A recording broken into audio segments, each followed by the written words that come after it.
All right, guys, the time has finally come to finish upgrading the fuel system on Project Hellstang. So I need to replace the factory metal fuel lines that are like 5/16 and a 1/4 inch.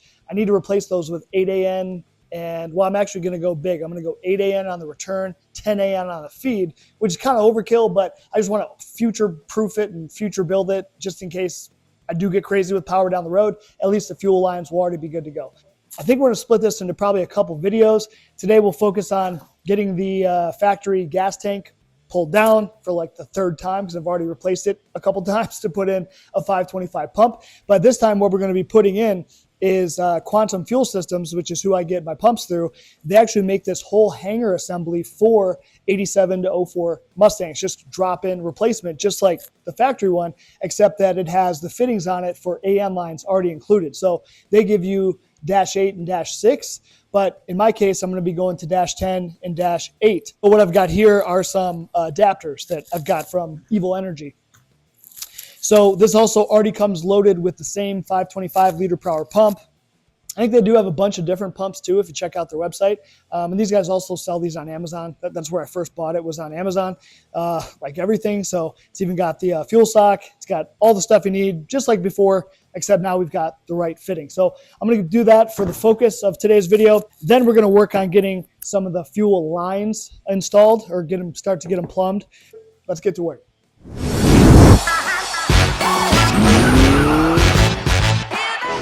Gotta love working on cars. It's just like a big ass jigsaw puzzle. So if you might be wondering why the hell is the exhaust out to pull the fuel tank down, well, it's because I took the rear end out yesterday to be able to rebuild this whole rear end and everything, but I still need to get out the upper and lower control arms, and the exhaust was in the way. The mufflers were on the way out here. So I was like, you know what, I'm just gonna pull the whole exhaust out because I want to coat this whole underside, paint it all and stuff anyway. So figured might as well get it out of the way. I'm also not sure if I'm going to keep this exhaust. Maybe let me know what you guys think down below. So this is just like a Flowmaster catback. It's stock, but just with Flowmaster mufflers welded in. This is the on3 portion here. So I've got an issue though where I made my downpipe too low. So like, I don't know if you can see it the best, but it's too freaking low. It like gets banged up all the time by the ground. So part of it's because the engine's 1 1/4 inch. It's got like 1 1/4 inch lowering mount, so that lowers the whole thing down. But I made it too low, so I'm almost kind of thinking like whether I want to maybe try to like have this downpipe 90 down here and then have it come out the front bumper. Like that'd be kind of cool. But I'm just not sure yet. I've got to get in here later anyway to do the fuel system stuff, because you can see like, I don't know, I can't even tell where the hell everything is, but there's fuel lines all buried in there. And so we got to get in all here anyway, pull this whole thing off so I can kind of look. So if I've got room, I might just cut a hole, try to 90 this thing. That way I don't have any exhaust back here to worry about. It makes it a little bit easier to service and stuff too. I don't know. Let me know down below. The only thing I'm worried about, my main concern with having the exhaust here, is just getting like a bunch of fumes and stuff in the car, like at idle, you know, to stoplight, because the top's always down in this thing. That was kind of my biggest concern, because initially I wanted to have this freaking exhaust come right out that hood and it would have been sick, right? But then I was really worried about, okay, you're gonna have exhaust going over top, be horrible. So let me know, for you guys that have this kind of downpipe coming right here, let me know what you think, because it'd be kind of cool. I mean, make the car lighter, easier to work on, all that kind of stuff, right? All right, we finally made it to the point where we're ready to drop the stupid gas tank again. So we're gonna take off this little bolt right here. I think it's just, no, it's smaller than 10. It's probably an 8mm. So you get that thing off, and then you've just got a couple bolts that are holding the gas tank on. And I think that's it from what I remember. So yeah, one there, one right there. And that's it, dude. It's gonna drop down. There's gonna be some electrical to disconnect and all that stuff. And then the interesting parts, once this is out of the way and everything, I'm gonna have to, so this is like my my extra relay. I did like some kind of high power relay with wiring and stuff to be able to supply this pump, since it is a 525. And I've got a video, look through the playlist. There's a video on that whole thing and how I wired it and all that stuff.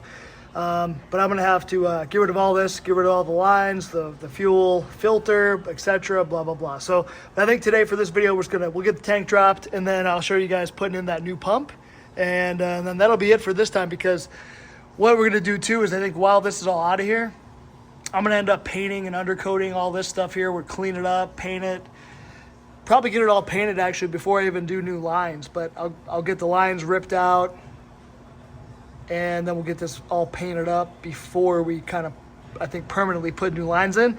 I'm also gonna be doing some welding back here with the upper and lower control arms, like boxing them in, strengthening them. But let's go ahead and finish getting this thing off here.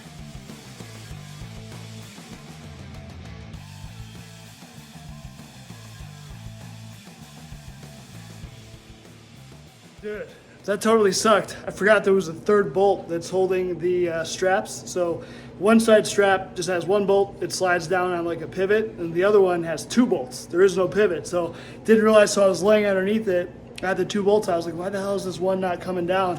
And then I finally had to figure it out and move it all. Woo! It was a freaking workout. Pays to watch your own videos before you start doing it, even though you've done it like 5 times. So once you get the stupid fuel tank over here, so see, this is the part where you got to just once you start lowering it, you just slide it to get this out of here. So a lot of times these leak. I already replaced mine, so when I first got the car, you couldn't fill it more than halfway. It would just spill out of here. So cheap insurance. If you already have your gas tank down, buy a new one of these. It was like $5 or $10, really cheap. So disconnect this, because this was kind of like hanging on, yeah, somewhere like that. So now I've just got to finish disconnecting. This is the main power. I got to disconnect all the lines, all that crap, and then we'll drag it out of here. To get the fuel lines off of there, you're going to want to get a kit like this or some kind of kit to be able to remove the fuel lines. So I just got this one off Amazon. It was super cheap. The link's down below, I think, under like tools. So if you click that, it'll take you to it. But super cheap. This thing works awesome. So I think we need the 5/16 one. So let's go see if we can do it.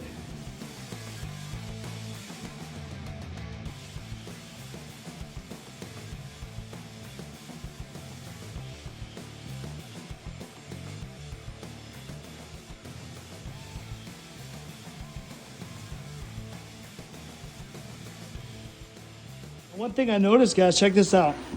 So like I said, I replaced this about 2 years ago when I first got the Mustang, and it's already like, see, it's already got some cracks around it. So I think I'm just gonna go ahead and replace it again. So I've had this tank in and out. Let's see, I pulled it out the first time. I think that's when I swapped the pump. Then I had an issue, I had to drop it again.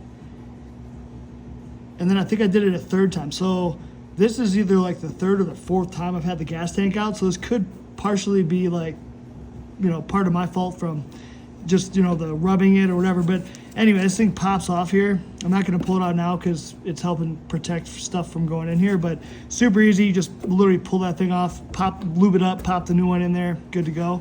But yeah, 2 years, I mean, freak, should last 10 years, 20 years, right? So anyway, now we're going to go ahead and get the fuel pump out of here. So this ring just rotates. So usually just take a screwdriver, just kind of tap it until it spins around in the right spot, and then the whole fuel pump assembly will come right out of here. So you can see these are the factory, you know, kind of ends, and what we're going to be switching to with that new hanger is going to be the -6 and -8 AN, right? So it's already on there, already going to be good to go. But, you know, in my case, I have a further adapter on top of that to go 10 AN and 8 AN. So with this ring out of here now the pump just literally will come right out of here. And sometimes with the way the sock is and stuff, you have to maneuver it, twist it. Especially since we already have an aftermarket pump on here, this big 525. It's, you know, makes it, I remember it was hard to get it in here. I think we're just hitting some wires. Connector, yeah. Come on, buddy.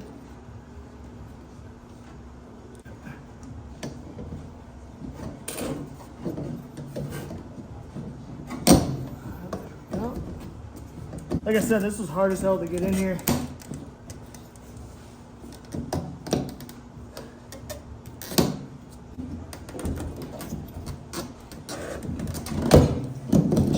okay. Okay. Okay.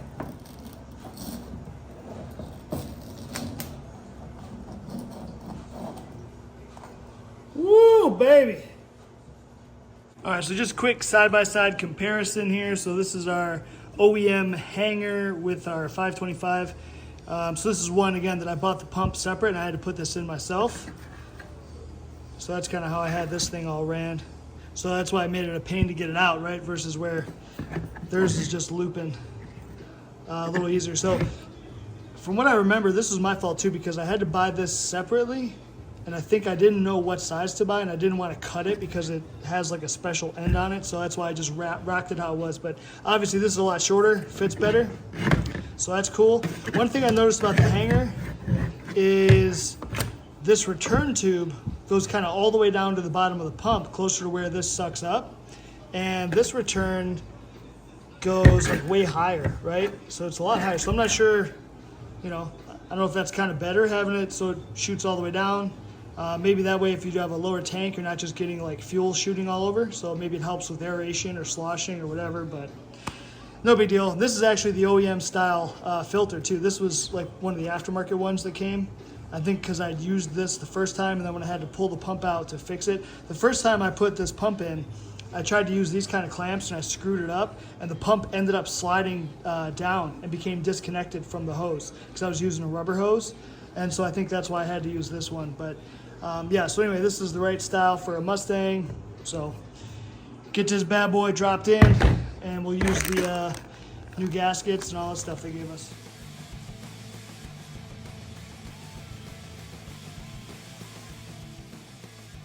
All right, so on install, we ran into a snag here. So this vent tube being way longer, so on the original hanger, the vent tube stopped like around here. And on this one, it goes down farther, which I thought was cool, but now that you look at it, there's not enough room. This pump is so big, there's not enough room for it to fit right next to the pump. So we are going to definitely have to cut this thing. So let's go knock that out real quick. All right, so I got it clamped up here. Looks like we're just gonna make a cut right here. So it's still pretty far down actually. The stock one, when I was looking at it, goes like to right about here. So it's still a little bit down, but it looks like what happens is they had to kind of bend this out to be able to fit the pump.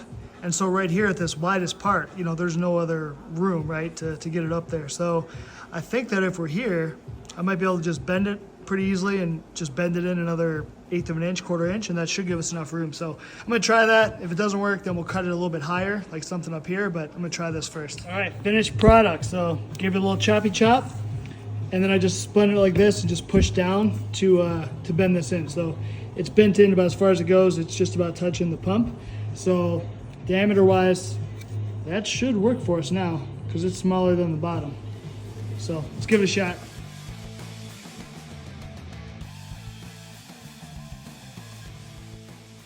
All right, it took a little finagling to get it all spun around, but it's in there, it's good to go. I also had to take my little adapters off because I realized that the little lock ring wouldn't fit with the big old adapter, so I gotta put those back on. Also, I noticed the ring they gave us doesn't work, at least on my 94. So maybe it fits like either earlier models or later, like with the Fox body stuff, because it's 87 to 04, right? So mine's got 4 little kind of prongs. This only has 3 wider ones. So I'm gonna use my stock one again. That's what I had on there anyway. And I think I had the same issue last time. So no big deal, save your stock one, don't throw it away. So I'm gonna get this buttoned up. I was gonna show you guys. So you can see, if you've never seen inside your tank, see how there's a little, basically a little sump, right? So the pump sits inside that sump. That way if there's like a gallon of gas left, it'll stay inside the sump and let it keep pumping up. But you can see I did a pretty dang good job of getting all the gas gone. There wasn't much left for sure. Ugh.